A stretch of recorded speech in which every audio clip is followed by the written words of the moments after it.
This is the history of the Private Members Club.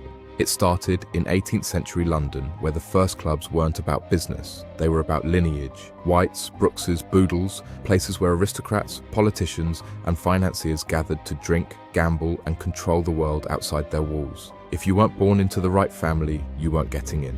By the 19th and 20th centuries, things began to shift. Industry overtook nobility, and wealth became something you could build, not just inherit. The old money institutions remained, but new clubs formed for the industrialists, the financiers, the empire builders. Power still had its gatekeepers, just different ones. Many of those legacy clubs still exist today, unchanged and intentionally out of reach, built for those who have nothing to prove. Then came the late 20th and early 21st century, and a new elite emerged: founders, creatives, cultural operators. The shift wasn't just about money, but influence. Enter Soho House, founded in 1995, a club built for the creative class instead of the corporate one.